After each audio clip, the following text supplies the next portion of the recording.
प्रदेश की सांस्कृतिक राजधानी जोधपुर अपनी अनूठी परंपराओं और ऐतिहासिक धरोहरों के लिए विश्व भर में विख्यात है।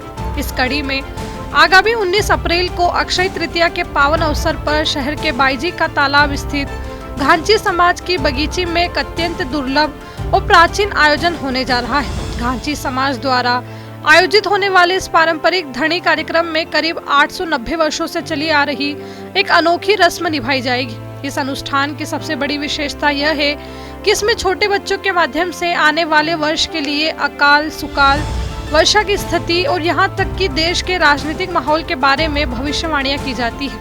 यह आयोजन केवल एक धार्मिक अनुष्ठान नहीं है, बल्कि मारवाड़ की उस सामाजिक और सांस्कृतिक चेतना का प्रतीक है जो सदियों से प्रकृति और जीवन के बीच तालमेल बनाए हुए है।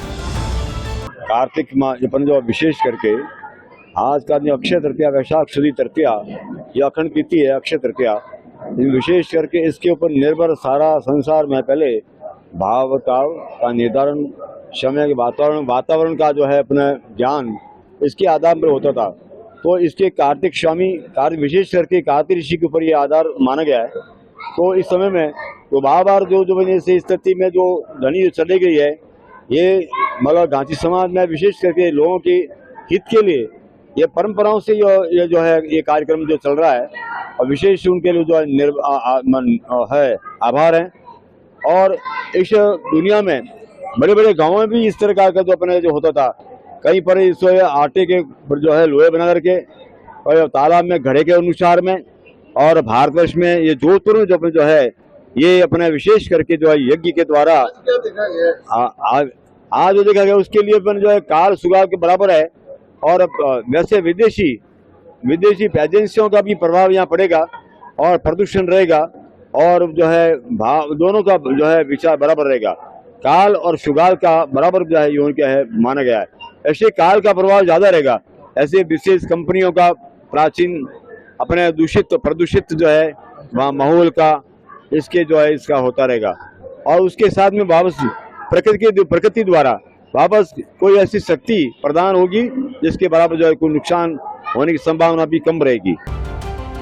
इस प्राचीन परंपरा को निभाने की प्रक्रिया अत्यंत कठिन और विधि विधान से परिपूर्ण होती है। अनुष्ठान के दौरान यज्ञ वेदी के पास 2 विशाल खंबे लगाए जाते हैं। 2 अबोध बालकों को गीले वस्त्र पहनाकर और मंत्रोच्चार के साथ पवित्र कर यज्ञशाला में खड़ा किया जाता है। इन बच्चों के हाथों में बांस की 2 विशेष पट्टिकाएं दी जाती है। इनमें से एक पट्टिका पर सौभाग्य के प्रतीक कुमकुम का तिलक लगाया जाता है, जो सुकाल यानी अच्छी वर्षा और समृद्धि का संकेत होती है। वहीं दूसरी पट्टिका पर काजल का लेप किया जाता है, जो काल या आपदाओं का प्रतीक मानी जाती है। मंत्रों की गूंज के बीच ये पट्टिकाएं स्वतः ही ऊपर नीचे हिलने लगती है, जो उपस्थित जनसमूह के लिए कौतूहल और श्रद्धा का विषय होता है। 300 सालों से घांची समाज ये धार्मिक अनुष्ठान जमाने को देखने के लिए कि भाई आने वाला जमाना कैसा होगा, काल रहेगा सुगाल रहेगा, उसे देखने के लिए ये अनुष्ठान करते हैं।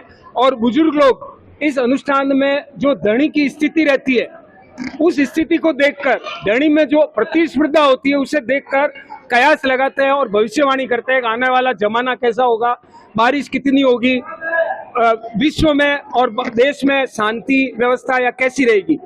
इस बार जो देखा गया ये वाकई अप्रत्याशित था। मैं आज करीब 62 साल का हूं और पिछले करीब 40 सालों से ये प्रोग्राम अटेंड कर रहा हूं, देख रहा हूं, लेकिन यह स्थिति आज तक इससे पहले देखने को नहीं मिली कि दोनों ही खच्चियां जिसे बोलते हैं धनी, अकाल और सुकाल की जो प्रकृति थी, दोनों ही बराबर स्थिति में और इतनी ऊपर उठ गई कि सूल और थम अपनी जगह पर ही रहे, लेकिन ये धनी बहुत ऊपर चली गई। यह एक अप्रत्याशित घटना की तरह है।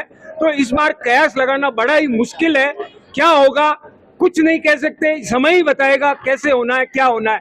लेकिन जमाने की बात करें तो काल और सुगाल बराबर चलेगा। काल भी क्यों दोनों बराबर है, तो जमाने की बात करें तो जमाना अच्छा भी होगा और अच्छा नहीं भी होगा। बारिश ज्यादा होगी तो कहीं फसल की टाइम बारिश नहीं होगी, बारिश से फसलें खराब हो जाएगी, ऐसी स्थिति बन सकती है। ये मेरे कयास देखने के अनुसार है।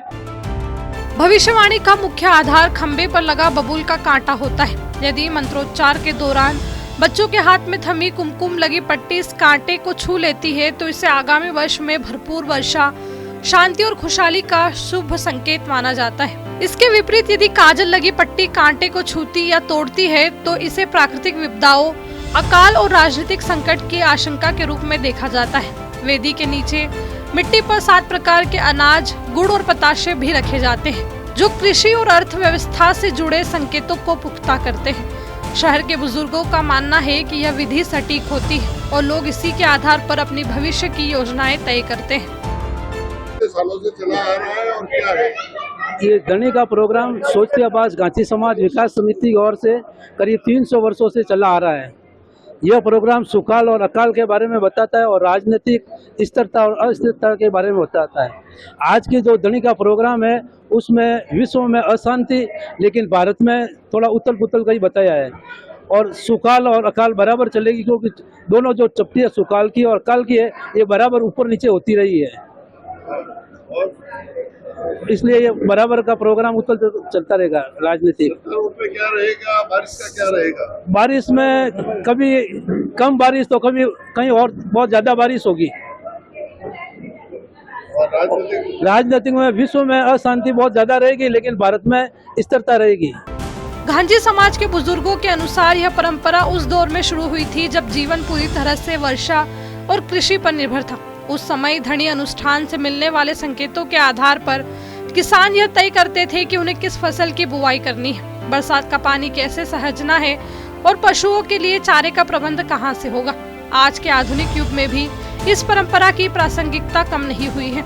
मारवाड़ की मिट्टी से जुड़ी यह विरासत आज भी ग्रामीण और शहरी दोनों क्षेत्रों में पूरी शिद्दत के साथ निभाई जाती है। इस भव्य आयोजन में न केवल जोधपुर बल्कि आसपास के क्षेत्रों से भी बड़ी संख्या में श्रद्धालु और जिज्ञासु लोग भविष्य के संकेतों को जानने के लिए जमा होते हैं।